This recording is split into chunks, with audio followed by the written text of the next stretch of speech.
Shalom, Dios les bendiga. Creemos en el arrebatamiento que habla Pablo en 1 de Tesalonicenses 4:17. Luego nosotros los que vivimos, los que hayamos quedado, seremos arrebatados juntamente con ellos en las nubes para recibir al Señor en el aire, y así estaremos siempre con el Señor. Lo que no creemos es que el arrebatamiento sea secreto, por eso es que a continuación le explicamos, como la teoría de un rapto para nuestros días, fue tomando auge, y como la mayoría del cristianismo hoy ha fincado sus esperanzas en una mala aplicación de la palabra de Dios. No fue hasta temprano, o a mediados, de los 1800 que hubiese un grupo significante de creyentes alrededor del mundo esperando el rapto de la Iglesia previo a un período de 7 años de tribulación. Puede que resulte chocante para algunos, mas sin embargo, es cierto que el rapto no lo enseñó la Iglesia primitiva, no lo enseñó la Iglesia de los primeros siglos, no lo enseñó los reformadores, casi nadie lo enseñó, hasta el año 1830, con la excepción de un par de teólogos católicos romanos.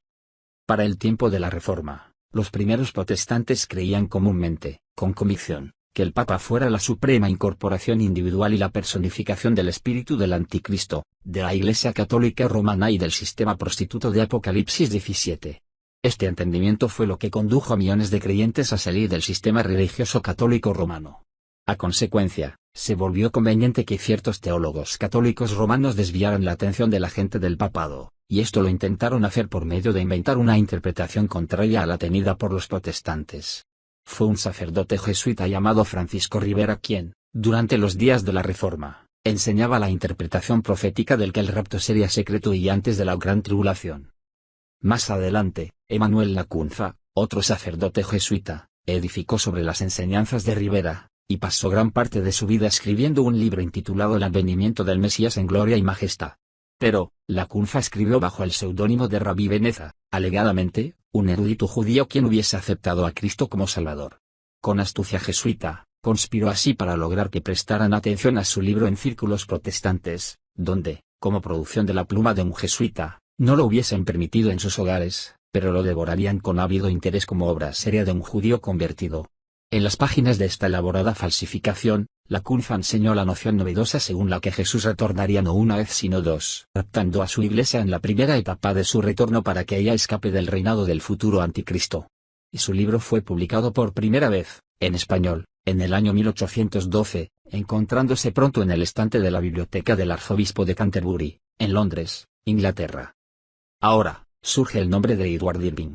Nacido en Escocia en 1792. Irving se convirtió en uno de los predicadores más elocuentes de su época, y figura sobresaliente de la Iglesia Católica Apostólica de Inglaterra. En 1828, atrajo muchedumbres de hasta 10.000 personas a sus campañas al aire libre en Escocia. Su iglesia en Londres tenía cabida para 1.000 personas y todas las semanas una congregación de los más brillantes e influyentes de la sociedad la llenaba.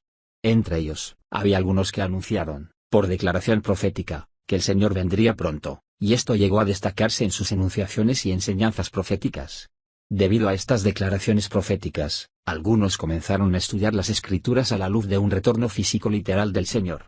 Hasta aquel momento, el retorno del Señor se entendía como el retorno del Señor a su pueblo, y en sus santos, no existiendo la idea de su retorno en cuerpo de carne y sangre. Irving descubrió el libro de Lacunza, y fue conmovido profundamente por él. De hecho, se enamoró de él, traduciéndolo al inglés, siendo publicado en Londres en 1827.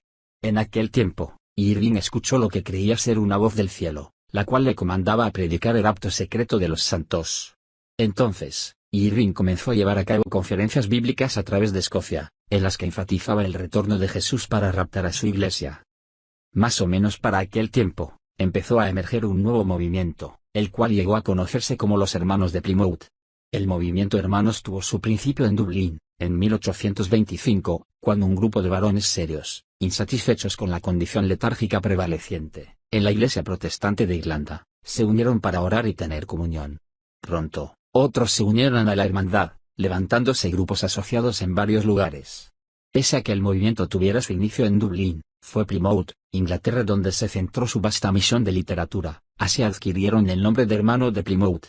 Aunque desde el principio hubiese interés en temas proféticos, el interés céntrico fue por el cuerpo de Cristo como organismo y la unidad espiritual en Cristo de todos los creyentes, en oposición a la frialdad del formalismo de los sistemas organizados de religión y de la jerarquía eclesiástica. Desde 1830 en adelante, un varón de nombre John Nelson Darby fue el espíritu dinámico entre los hermanos de Plymouth. Darby provino de una familia próspera irlandesa, fue educado como abogado, ganó honores altos en la Universidad de Dublín, para luego tomar otra derrota como ministro, para desilusión de su padre.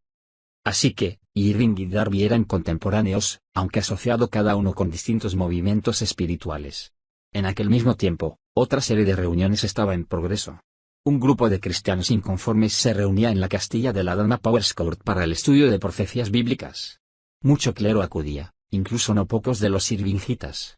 Los irvingitas llegaron a las reuniones obsesionados con las ideas de rapto secreto y del futuro anticristo, embebidas de la enseñanza jesuita del rapto secreto, como también del famoso libro del Rabí Beneza, es decir, del sacerdote jesuita Emanuel Lacunza. Darby mismo fue un escritor prolífico y desde aquel tiempo fluía de su pluma un caudal constante de propaganda. Sus escritos sobre temas bíblicos llenan 30 tomos, cada uno de 600 páginas. Darby desarrolló y organizó el futurismo, creando un sistema de enseñanza profética llamado dispensacionalismo. Los biógrafos de Darby se refieren a él como el padre del dispensacionalismo. La joya coronaria del reino del dispensacionalismo es, desde luego, el susodicho rapto secreto. La enseñanza de rapto secreto fue introducida en Estados Unidos de América y Canadá durante los 1860 y 1870, aunque hay cierta evidencia de que se enseñara tan temprano como los 1840. Darby mismo hizo 6 viajes a Estados Unidos de América. Y se estaba regando la nueva enseñanza. Un predicador congregacionalista llamado C. I. Scofield cayó bajo la influencia de Darby y los hermanos de Plymouth. La Biblia de referencia Scofield fue destinada a impactar tremendamente las creencias de muchos, al imprimirse 3 millones de ejemplares durante los primeros 50 años de su existencia. Mediante esta Biblia, Scofield introdujo la enseñanza del rapto secreto en el mismo corazón del evangelismo. Algunas almas ignorantes recibieron como la misma palabra de Dios las notas incluidas en esta Biblia. No dudo ni por un instante, de que muchos de los que oigan y vean este video, hayan sido influenciados en algún momento de su vida espiritual por las notas al pie de la página encontradas en la Biblia Scofield. Información adicional aportada por John L. Bray, en su publicación Perspectivas Bíblicas, 1 de marzo de 2009. Alrededor de 1772, en Estados Unidos de América, Morgan Edwards, ministro bautista, escribió un ensayo en torno a la teoría del rapto, intitulado 2 ejercicios académicos sobre temas relacionados con los siguientes títulos: Milenio y últimas novedades. Queda un último eslabón en la cadena del desarrollo y el esparcimiento de la teoría del rapto. De nuevo, llamaría su atención a la fuente, al origen, de la doctrina del rapto y a la secuencia de contactos por medio de la que ha sido traída al presente. Comenzó como una invención católica romana.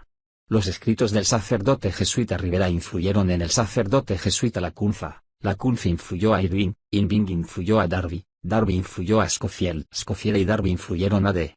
L. Moody, y Moody influye al movimiento pentecostal. Pregunta: ¿sabe usted por qué las Asambleas de Dios es la organización pentecostal más grande del mundo?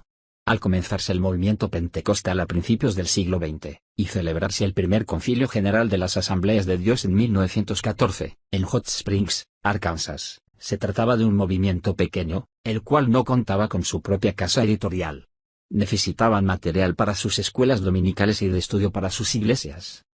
¿Dónde supone usted que lo obtuvieran? Se la compraron a Moody Press, y luego cosieron sus propias cubiertas, con las publicaciones de Moody. ¿Qué piensa usted que la gente de las Asambleas de Dios llegaron a creer? Creyeron lo que el Instituto Bíblico Moody enseñó. Esto tuvo un impacto sobre la teología pentecostal. En aquellos días, la mayoría de sus ministros provenían de la presbiteriana, de la metodista y de otras denominaciones, varones quienes, siendo bautizados supuestamente en el Espíritu Santo, salieron de sus denominaciones, uniéndose a las Asambleas de Dios o a otra de las emergentes denominaciones pentecostales. Así, de esa manera, el movimiento pentecostal fue influenciado y saturado de la doctrina del rapto secreto, por eslabones que conectaban directamente con la Iglesia Católica Romana. En la segunda parte de este video explicaremos el arrebatamiento, en su contexto original y lo que Jesús enseña sobre su segunda venida visible. Shalom Aleichem. La paz sea con vosotros.